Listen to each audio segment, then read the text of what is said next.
ఈరోజు టాపిక్ అండి అలంకారాలు. అలంకారాలు మనకు రెండు రకాలు: శబ్ద అలంకారాలు, అర్థ అలంకారాలు. శబ్ద అలంకారాలు మనకు 6 రకాలు: నృత్యానుప్రాస అలంకారం, చేకానుప్రాస అలంకారం, లాటానుప్రాస అలంకారం, యమక అలంకారం, అంత్యానుప్రాస అలంకారం మరియు ముక్త పదగ్రస్త అలంకారం. సో ప్రతి ఒక్క దీని గురించి క్లియర్ ఎక్స్ప్లెనేషన్ మీకు లాంగ్ వీడియోలో ఉంది. ఇది మీకు షార్ట్ కట్ అనమాట. ఎవరైతే ప్రిపేర్ అవుతున్నారో ఎగ్జామ్కి వాళ్ళ కోసం మాత్రమే. నృత్యానుప్రాస అలంకారం అంటే మనకు రిపీట్ అవుతూ ఉండాలి. నృత్యము రిపీట్. సో హల్లులు మనకి ఏవైతే రిపీట్ అవుతూ ఉంటాయో అవి మనకు నృత్యానుప్రాస అలంకారం.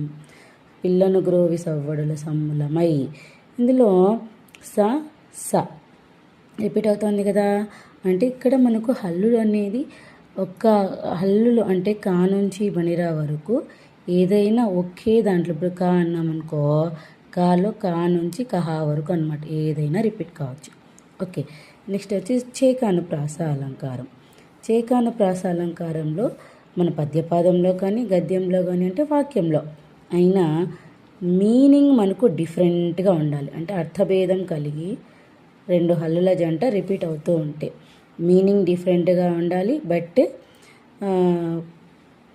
మనకు వెంటనే ఉండాలి. కందర్ప దర్పదముల వంటి సుందర దరహాస వదనము. కందర్ప అంటే మన్మధుడు, దర్పదము అంటే గర్వము, ఇదన్నమాట. మళ్ళీ లాఠానుప్రాస అలంకారం ఏమంటే సేమ్ మీనింగ్ ఉంటుంది, వెంటనే వస్తాయి.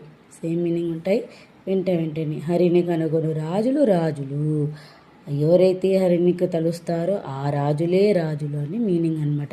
ఇక్కడ షార్ట్ కట్ ఏమంటే లాట్ సేమ్, చేకు డిఫరెంట్. సో లాట్ అనేది మనకు గుర్తుకుంది అనుకో, ఆటోమేటిక్గా చేకు డిఫరెంట్ అని తెలుస్తుంది. అంటే లాటానుప్రాసంలో సేమ్ మీనింగ్ అని, చేకానుప్రాసంలో డిఫరెంట్ అని.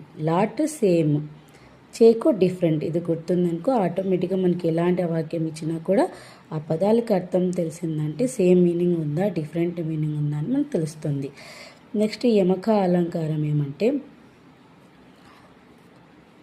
ఓకే, మనకు 2 లేదా అంతకన్నా హల్లులు డిఫరెంట్ మీనింగ్తో రిపీట్ అవుతూ ఉంటే. మళ్ళీ అంత్యానుప్రాస అలంకారం అంటే అంత్యము చివర.